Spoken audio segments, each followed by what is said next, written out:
Hey guys, welcome back to my channel, and today I am so excited to show you my newest perfume haul, which is from the brand Irfe. My husband got me two perfumes plus their discovery set, and I'm just so excited to share my thoughts on these beautiful perfumes with you.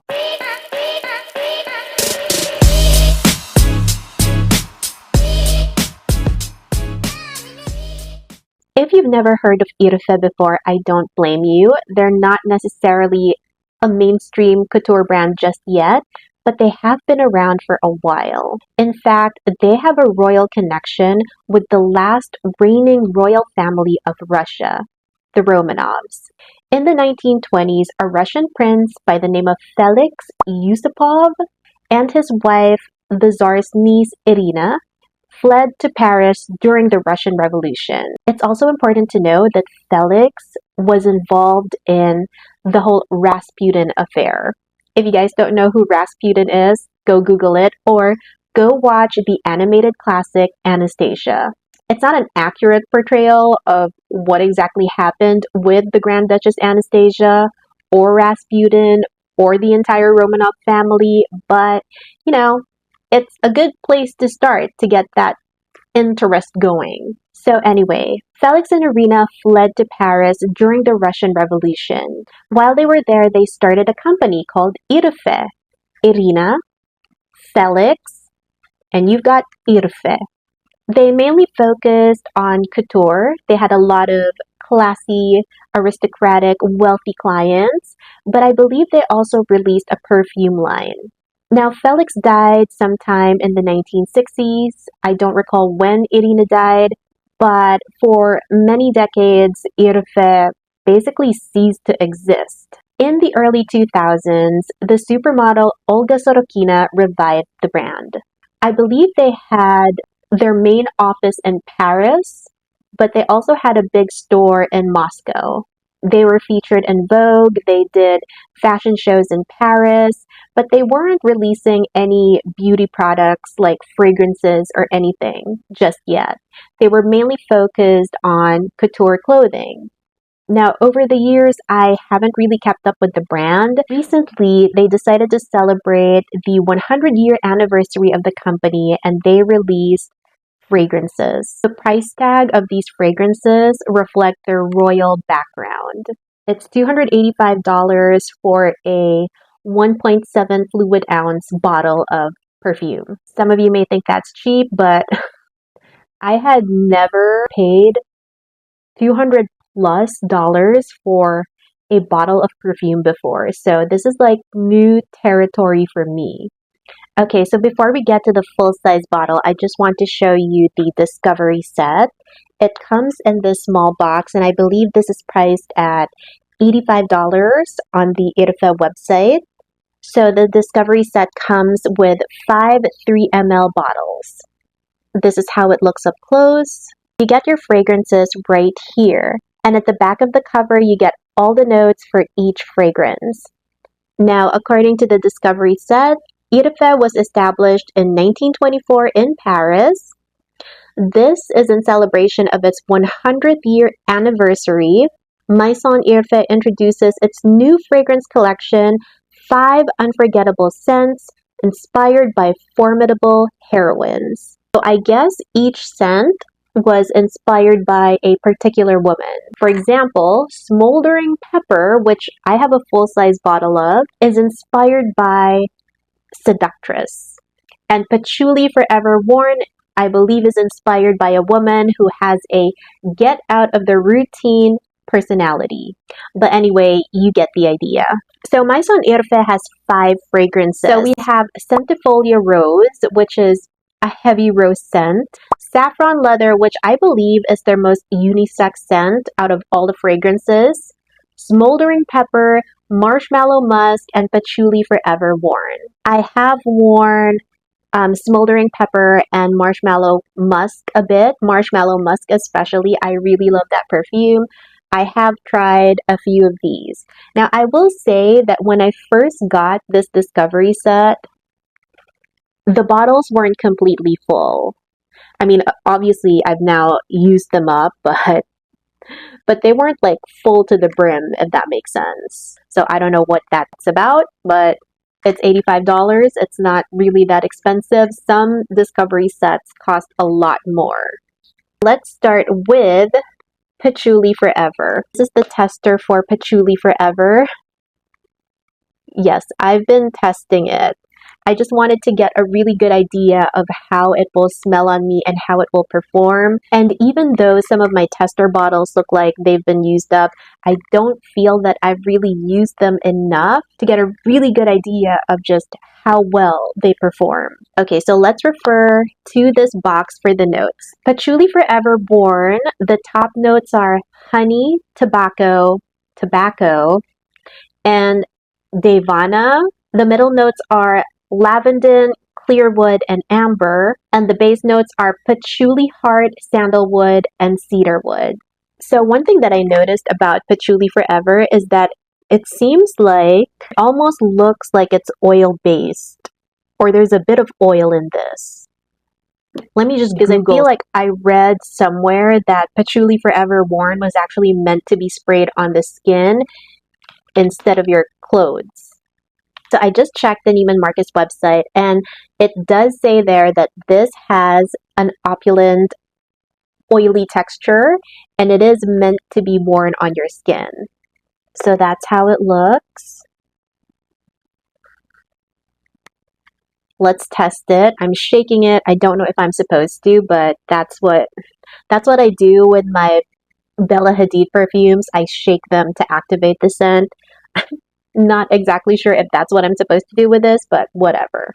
So because I don't want to mess up my Irfe Discovery box and I don't have perfume strips, I'm going to use my old Irfe fashion jewelry box to test out these perfumes. I removed the cap and I can already smell it. This is a strong scent, okay? All right, let's test it. Let's just see how it looks on my skin. One thing that I like about the Bella Hadid perfumes, which is the Bella perfume line, is that when you spray it on your skin, you get like a nice glistening glow because of the oily texture. And this one, you don't really get that. It gets absorbed into your skin really quickly. So you don't get that glistening glow. Plus, with Bella, some of the scents are pretty light. So it's okay for you to spray it a couple of times. You can't do that with this perfume. It's a strong scent. And I believe if you spray this more than 3 times, it's just going to be too much. I think 1 or 2 is enough. Okay, this is a strong, exotic, sensual scent. It's not going to be for everybody. I won't be surprised if some people who have tried this perfume will say that it smells like a grandma perfume or that it's just too strong, it gives them a headache. It's a pretty strong scent. I don't really know how to describe this perfume. It's exotic, it's sensual, it's warm, it's woodsy, a little bit animalistic. You can definitely get hints of tobacco and honey. So there is a little bit of sweetness, especially in the opening notes. But in the dry down, that sweetness comes off, and what you're really left with is just that sensual, woodsy patchouli scent. I don't know if I'm making sense. It reminds me of a musky, animalistic perfume from the 80s. I can see this being a unisex perfume as well. It's not overtly feminine. If you're a gourmand lady, you're not gonna like this perfume at all. There's hardly anything sweet about it after the dry down. Now let's go to Saffron Leather.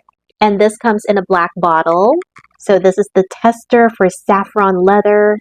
I have sprayed it a few times, but it's really just to see how it smells. So this is still very much a first impression type of review. According to the discovery notes, Saffron Leather was inspired by the Unstoppable Woman.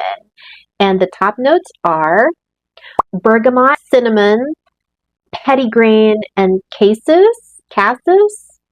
I'm pretty sure I just butchered all of those pronunciations. The middle notes are saffron, cistus leaves, burnt rose, and violet. The base notes are raw leather, sandalwood album, and cedarwood atlas. I think we're going niche here because these notes are not your typical designer perfume notes. And this does not smell like your typical designer perfume either. This will make a really great unisex scent.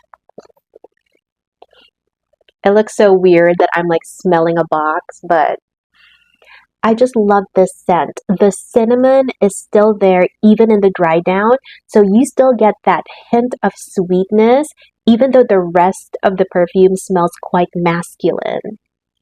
Think raw leather mixed with the cinnamon. I know that sounds weird and possibly disgusting, but that's what makes this scent so fascinating. It's masculine yet sweet at the same time. When I smell this, I think of not an unstoppable woman, although, you are more than welcome to imagine whatever you want when you smell a certain scent. But me personally, when I smell this, I imagine like a successful businessman riding in a very expensive car with very expensive leather seats.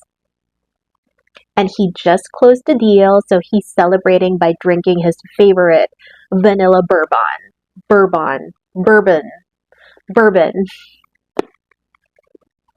You know what I love about this is that even though it gives off like strong masculine vibes, there's still hints of sweetness to it.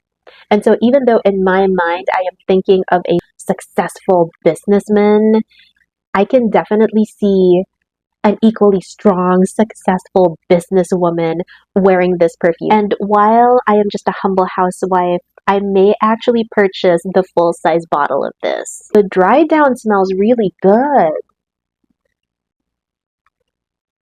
That cinnamon is coming through the burnt leather, and just the mixture of it is just so fascinating to me. Yep, I'm definitely getting the full-size bottle of this. It's so unique and so boozy and confident and masculine and sexy and feminine at the same time. It's everything. Okay, so next we are going to try Centifolia Rose. And as you can see, I've used it a little bit. So I'm just reminded why I love this perfume. It's just such a sweet, rosy scent. Now the top notes are bergamot, pink pepper, and pear. The middle notes are rose, damascena, orris, and neroli. And the base notes are cedarwood, sandalwood, spicatum, and white musk. I know I just butchered all of that. I am so sorry. And I don't even know half of these notes. Like, I can tell that they're trying to go for like a niche type of fragrance because maybe I'm just new to perfumes, but I have like over 20 right now. And this is the first time I've encountered some of these notes. Like, I don't know what a sandalwood spicatum is. Spicatum. I know a lot of perfumes use sandalwood, but like, is that different from sandalwood spicatum? Spicatum? Anyway, so this is a gorgeous rose scent. It's straight up rose. I know that it has a lot of other notes in there, but the first thing that comes to mind when I spray it and when I wear it is rose. Just a bouquet of roses. It's very fresh, very rosy. You get hints of the pear, but other than that, I don't really smell the musk in this. It's really more fresh and floral than it is warm and musky. My husband hates this. I can see this being either a love-hate perfume.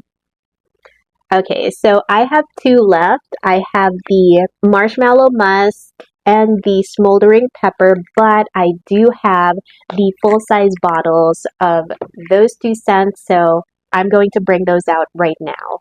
So this is the box that it comes in. Their full bottle size is 1.7 fluid ounce. So my husband ordered this from the Neiman Marcus website along with the other full-size perfume, the Smoldering Pepper one, and it just arrived in a brown box. It was sealed, of course. I don't really have a problem with the packaging, although I will say that there's a typo on the box.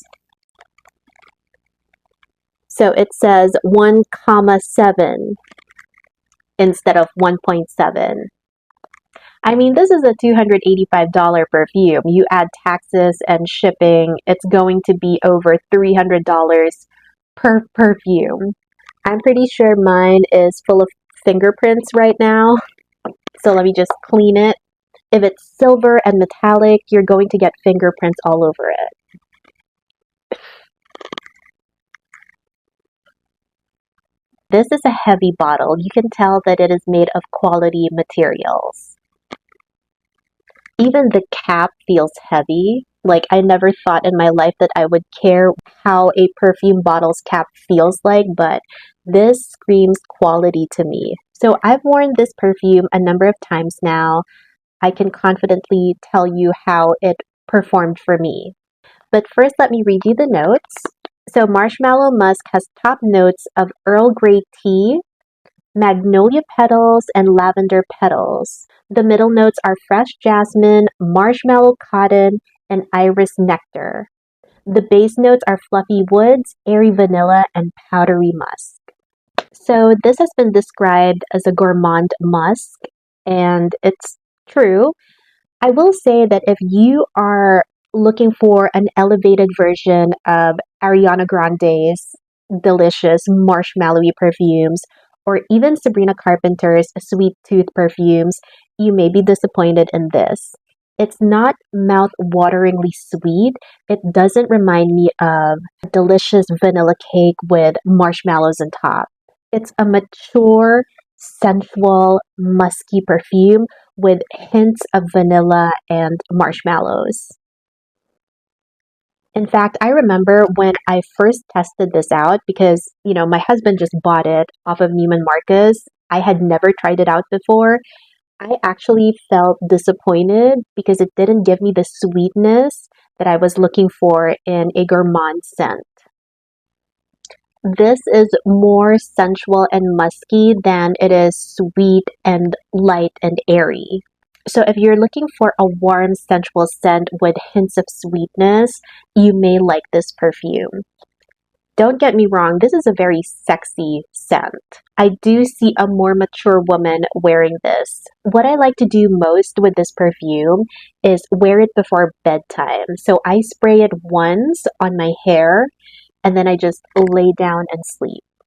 When I wake up in the morning, I am enveloped in a warm, cozy, sensual scent, and it's a great start to my morning.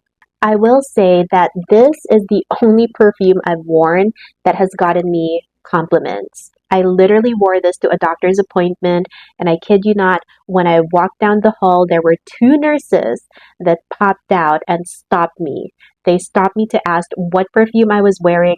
They whipped out their phones and then they actually took notes. Like, they took down the name of the perfume, they took down the scent, the website, everything. So they really liked it. I haven't gotten any compliments on any other perfume since. On the other hand, my husband hates this perfume. I wore it during our 5th wedding anniversary, and I kid you not, he got a legitimate headache when I wore this perfume. And it's not like I oversprayed myself or anything. I did maybe about 2 to 3 sprays. But with those 2 to 3 sprays, 2 nurses loved it, husband hated it. And finally, we have the last perfume in the Irfe collection, and that is Smoldering Pepper. So let's check the notes for this. For Smoldering Pepper, the top notes are black pepper, saffron, olibanum. The middle notes are labdanum, patchouli Indonesia, and cypriol. And the base notes are vanilla bourbon, smoked leather, and oud. So like the Marshmallow Musk perfume, I have worn Smoldering Pepper a few times. I have an idea how it performs.